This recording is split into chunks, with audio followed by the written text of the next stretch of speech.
welcome back to our studio in Marrakesh. I'm Charles Litchfield, the Deputy Director of the Geoeconomic Centre. I'm very happy to welcome to our studio the Executive Vice President of the European Commission, Valdis Dombrovskis, whose portfolio encompasses an economy that works for people. Mr. Dombrovskis will be with us for just under 30 minutes. I'll ask him a few questions about what he's up to here, his outlook for the European economy, some of the things he's working on, and there will also be an opportunity to ask the Executive Vice President a few questions at askac.com. They'll turn up on this iPad, so make sure you submit them. But first of all, Mr. Vice President, I thought we could perhaps start with Ukraine. That falls within your portfolio. The EU is doing rather a lot for Ukraine in terms of microfinancial assistance. Our audience is all over the world, but many of them are in Washington, D.C., where the question of EU assistance to Ukraine comes up quite often, and there is quite a lot of criticism or the sense that perhaps the EU isn't doing enough. So I thought I'd give you an opportunity to prove those people wrong. Good afternoon. Indeed, EU is committed to support Ukraine for as long as it's necessary, and it has already mobilized a major contribution to Ukraine. So far, EU, its member states, European financial institutions have mobilized some 85 billion euros, and it covers different areas. It covers obviously financial support, I'll come back to this, but also economical support through trade liberalization measures. It covers military support. For the first time in EU history, we are providing military support to a country at war, and also political support, including by granting Ukraine EU candidate country status. In terms of financial assistance, so for this year we have 18 billion euros macro-financial assistance program, of which 13.5 billion are already paid, and we'll be paying remaining 4.5 billion during the remaining months of the year. And for the next 4 years, we have proposed a 50 billion euros program, which would run for 2024-2027. So I would say that EU is definitely doing its part, and even more as regards to financial and other forms of assistance. Of course, it's important that also other major players, including US, are playing their part. Mm-hmm. Could you tell me a little bit about how it fits within the EU budget? You mentioned that this is new for the EU to be providing assistance on arms. It's perhaps a bit less new for the US to be providing development aid, but in between we have this huge commitment that the EU has made to Ukraine to help it in its fight against the Russian invasion. But how does that factor into the EU budget? I mean, our informed audience will know the EU budget is a somewhat cumbersome process that constrains you for 7 years, and suddenly you have this new challenge. So what's it been like to create this room for Ukraine in the budget? Yeah, well, first of all, as regards our macro-financial assistance programs, these kind of programs exist, are foreseen in EU budget. They are reserves or a space to implement those programs. Of course, what differs this year is a scale. So it's 18 billion euros program, whereas normally those programs doesn't exceed a few billion euros. So we just had to mobilize more assistance this year. And for the next 4 years, we have proposed it in a context of mid-term revision of EU's multi-annual financial framework, which is 2021-2027. So the 50 billion program is foreseen for 2024-2027. So it's a new commitment which EU would take through the midterm review of EU budget. Mm-hmm. Understood. And so you've referred to the US. Some fears about the US funding coming in the future. At the Atlantic Council, we're doing everything we can to make sure that this continues. And I think the US president might manage to find a majority for that in the future. That's certainly our hope. We'll probably come back to Ukraine in the Q&A, but if you don't mind, I'd like to move on to the more general questions on EU financing. Mention the multi-annual financial framework. Next year, there's another milestone, which is the return of the Stability and Growth Pact. But well, at least this is what most people predict, that the rules will return. First of all, I'd like your outlook on that, how you see the conversation going on about some of the rules being slightly shifted, and maybe whether conversations with your counterparts this week in Marrakesh have been helpful on that.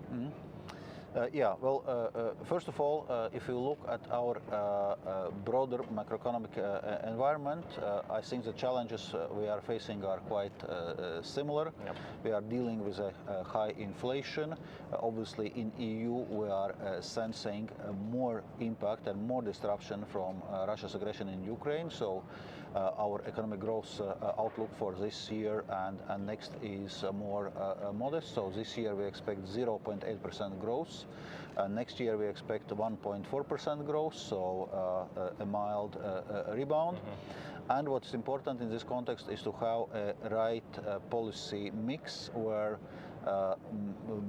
fiscal policy and monetary policy are not contradicting each other. So our central banks are doing the job of getting the inflation under control, but it's important that fiscal policy is not contradicting. So the policy advice of European Commission to EU member states is to move towards more restrictive fiscal stance, and that's actually exactly the policy advice which also International Monetary Fund is giving in a global economic context. So on the review of European fiscal rules or economic governance framework, it's currently ongoing. So Spanish EU presidency is determined to reach an agreement still this year, and from European Commission side we are very much willing to support this effort. Mm-hmm. There is still the discussion, I think, despite what you're saying on separating, or rather on a more conservative fiscal stance, trying to help the work of the central banks on reining in inflation. I think most member states would agree with you on that, but I get the impression there's still a debate on creating a little bit more wiggle room for investment within the rules. Have you any outlook on whether that may be something that's possible? Well, it's something which is already foreseen in European Commission proposal. So normally we, in a new EU fiscal rules, we propose to have more medium-term outlook, so where member states are preparing their 4-year fiscal structural plans, and our proposal foresees member states to extend this adjustment period from 4 to 7 years. Mm-hmm. If they are carrying out growth enhancing investments and structural reforms in line with European priorities. So there is certain incentives for reforms already foreseen, but obviously from European Commission side we are open to discuss some adjustments and further steps if it emerges from political discussions of EU member states and European Parliament. Thank you for that. Moving from the rules of the Stability Growth Pact to the Recovery and Resilience Fund, we're at a lot of sort of halfway marks, halfway through the multi-annual financial framework, also about halfway this year through the RRF process. You made some remarks recently celebrating some of the achievements, that the green investments were above target, but you also saw some shortcomings in terms of the investment delivering exactly not as much as we might have hoped. So perhaps if you could tell us a little bit about where you see the RRF at this point, and whether perhaps some new reorientation of where the money goes is necessary. Yeah. Indeed, as regards our recovery and resilience facilities, that's our main recovery financing from instrument, COVID, which was initially foreseen to deal with a post-COVID-19 pandemic, but also now came in very timely in a context of Russia's aggression against Ukraine. So we are now in, I would say, full speed at the implementation. Mm-hmm. So we have already disbursed more than 153 billion euros in payments to member states. If things go according to the plan, by the end of the year, we would be over 200 billion euros in disbursements, so it's actually now moving quite fast. Obviously, Russia's aggression has brought some corrections, so we have complemented this recovery and resilience facility, which what we call Repower EU instrument, providing additional funding to EU member states to deal with certain energy transition challenges which were coming from moving away from Russian fossil fuel supplies, notably natural gas supplies, but also more generally in speeding up rollout of renewables and energy efficiency, reducing our dependency on imported fossil fuels more general. So indeed, in the lifetime of this facility, there had been already some adjustments, and right now we are in a process where member states are submitting their revised recovery and resilience plans, which includes those Repower EU chapters. Well, we are in different stages with different member states, but also this work is now advancing. Understood. If just to help our audience, which is informed but not always from the EU, so you were saying that some of the original Recovery and Resilience Fund has been repurposed from dealing with the COVID-19 recovery to dealing with the challenges imposed on the EU by Russia's illegal invasion of Ukraine. Just to ask one clarification. Repower EU is paying for new investments, or is it sponsoring some of the price ceilings that have been put in by individual member states? Is it just for investments, or has it also helped some of the subsidies to energy prices, keeping them low? Well, Repower EU and the Recovery and Resilience Facility in general is not financing recurring expenditure, so it's indeed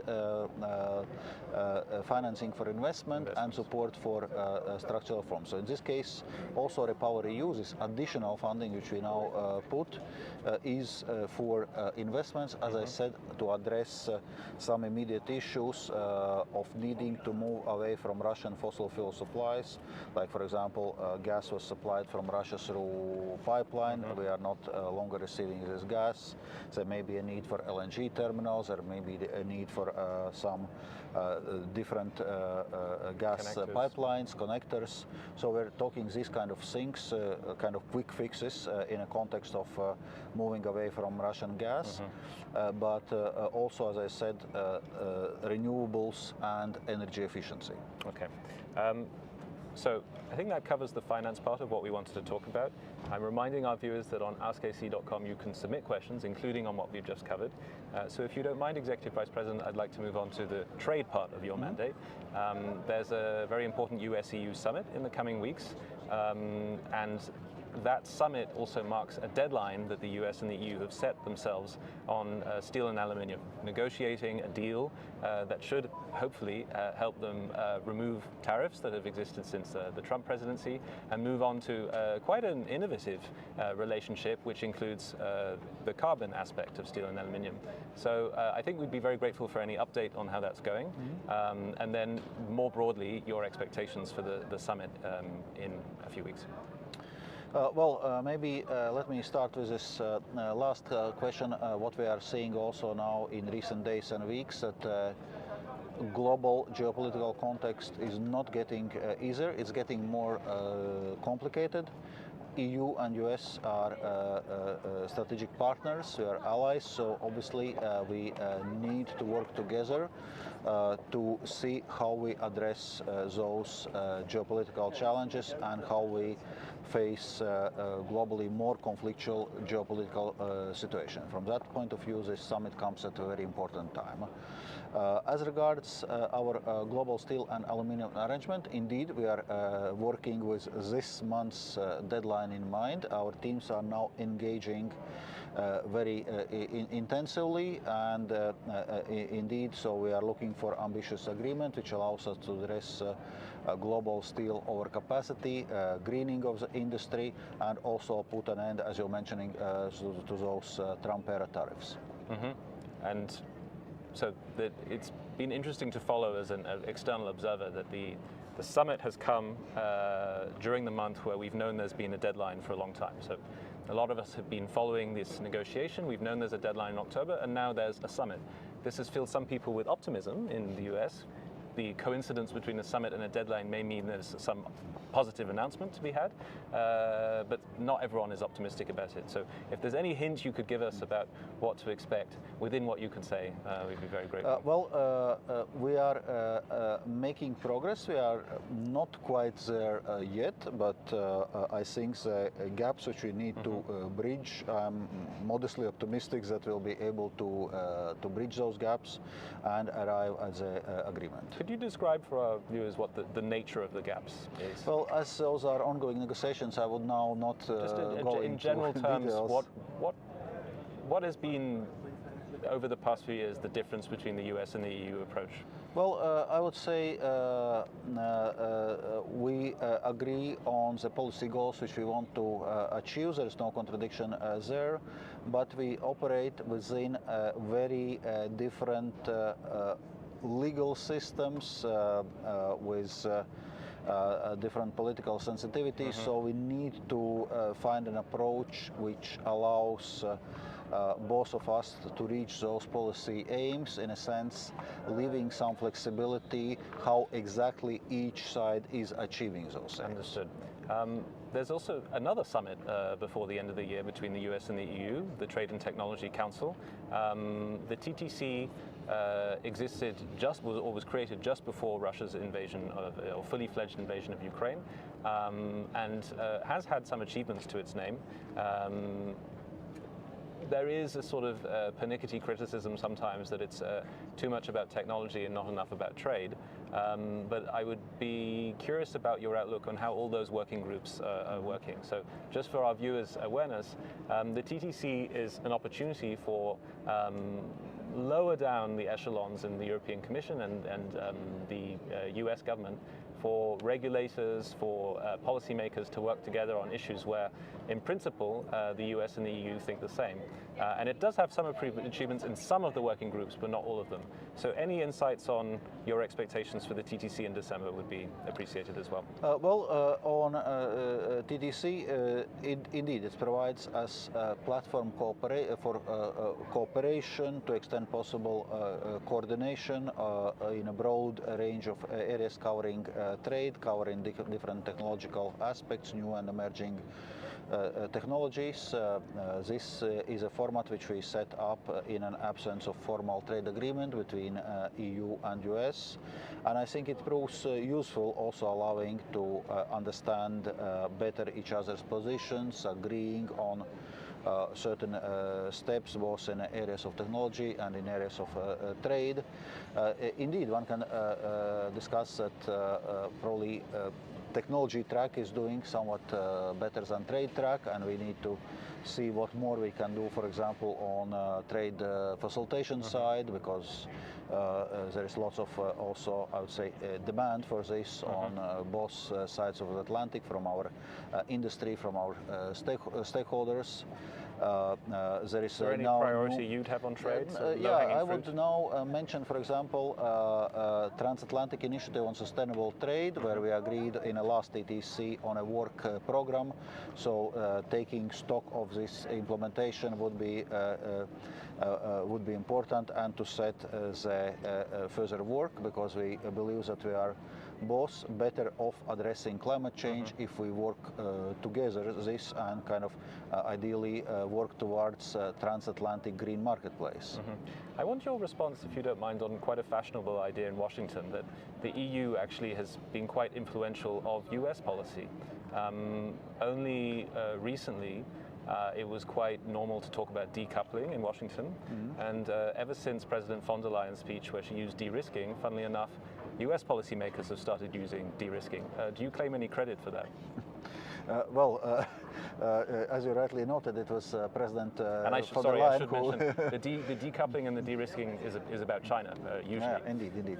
As you rightly mentioned, it's President von der Leyen who said it, so I leave it to her to claim or not to claim credit on this. But indeed, we see that it has helped to move the conversation also in US. In any case, the logic from the EU side was clear. China is our second largest trade trade partner after United States, and we have important engagement across many policy areas. We need to engage with China in areas like fight against climate change, which is a global challenge, and China is the biggest emitter. We seek as much engagement as possible on China, also on current geopolitical challenges, including China's positioning on Russia's aggression against Ukraine. So we need to keep this engagement, but at the same time we also need to see that when we are in a difficult way. Last year we had to unwind our strategic dependencies from Russia's fossil fuel supplies. That we are not moving now to green and digital economies, that we are not ending up in new strategic dependencies, and that's where this concept of de-risking came in, that we need diversified and resilient supply chains, and we cannot be dependent on a single supplier in a number of critical inputs. Yes, and on that point, your recent visit to China came shortly after the EU launched a probe into the subsidies that Chinese electric vehicles enjoy when produced in China.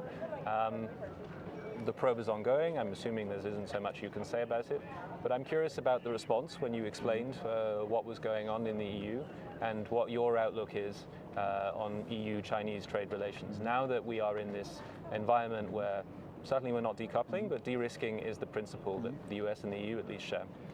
Yeah, well, in this case, on this anti-subsidy investigation on Chinese electrical vehicles, well, there are two reasons for this. One is prima facie evidence of presence of countervailable subsidies. And second is a risk of injury for EU industry. So in 2-3 years' time, the market share of Chinese brand electrical vehicles has increased from less than 1% to 8%. So it has been quite exponential growth recently, and if it continues like this, clearly there is a risk of injury for EU industry. So clearly during my visit to China, my Chinese counterparts were raising this topic, so it was featuring quite prominently.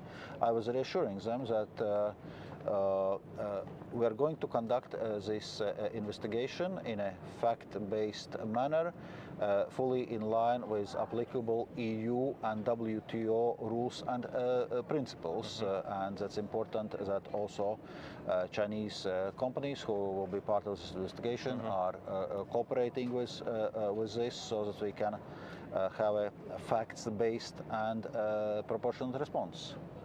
Despite all the facts-based approach, do you fear a retaliation?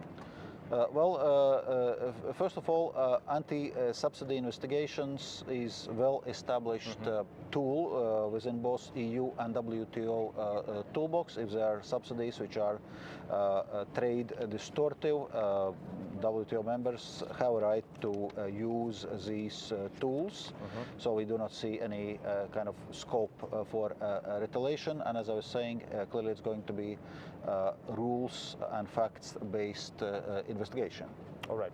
Vice President, I have one more question for you, and then we'll turn to the few questions from the audience that have come up, and then I'm afraid we'll have to wrap up. So my final question to you is about our hosts, the World Bank and the IMF. You made a speech exactly a year ago to the IMFC, talking about the EU's stance on a lot of conversations that are floating around about reform of these institutions, specifically on representation, on special drawing rights. I was wondering if I could just check in on what you think the progress has been since your speech a year ago.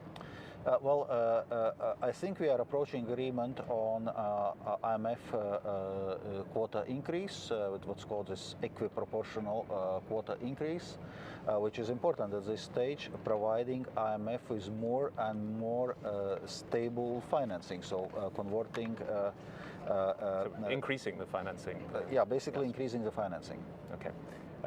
So some progress, you would say, since no, last year? Yes, I would say that we are approaching this agreement. I'm optimistic that we'll be able to reach this agreement, and this will mean more financing for IMF, which is important in current very complicated both macroeconomic and geopolitical context. Okay, glad to hear it.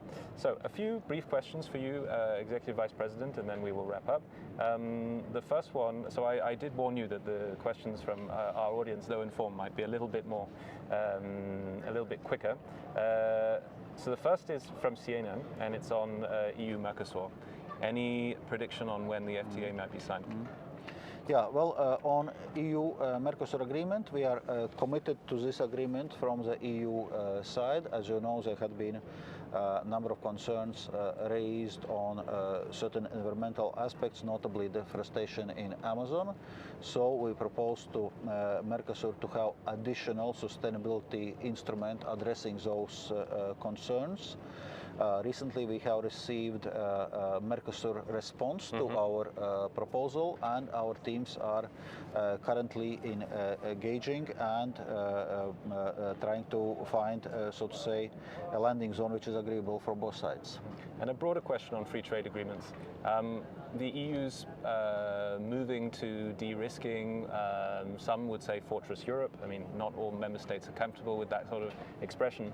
But in general, I think both public opinion and the general philosophy is moving away from the FTA approach, which has been an EU hallmark, a speciality. Do you feel any sort of breaks on the pursuits of future FTAs, or will that continue? Well, first of all, I would not agree that we are moving away from this. Actually, part of the de-risking is exactly diversification, and for this we need to engage with reliable partners around the world, and that's why we are actually pursuing a very active FTA agenda. We have recently concluded agreements with New Zealand and Chile. We are working towards finalizing agreement with Australia. We are moving ahead in our negotiations with India, Indonesia.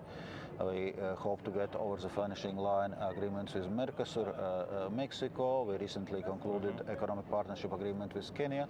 So actually, as you see, we have quite intensive agenda, and actually Russia's aggression against Ukraine helped to focus the mind on this trade policy, on the need of this diversified engagement with reliable partners.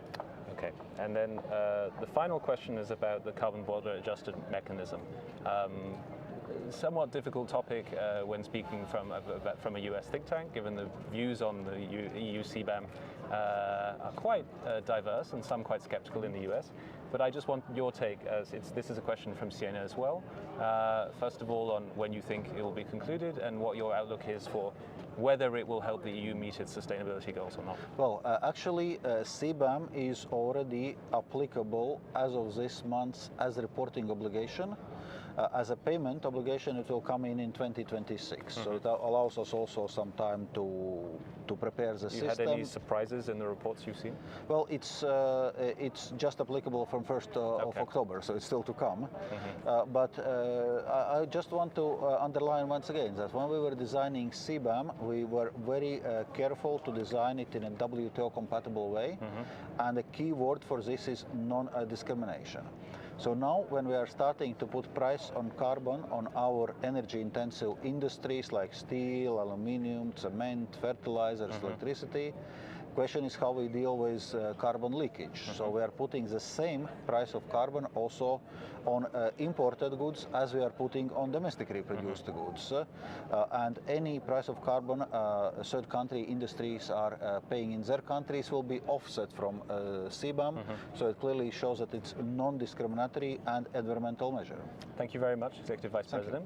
So that concludes our very broad interview with the Executive Vice President. Please do stay tuned in for our final afternoon here. I believe our next guest is in fact the Executive Vice President's colleague from the European Commission College, Commissioner Mairead McGuinness, and there'll be a few more, including India's Finance Minister this afternoon as well. So thank you, Executive Vice President, for your time, and thank you everyone for tuning in.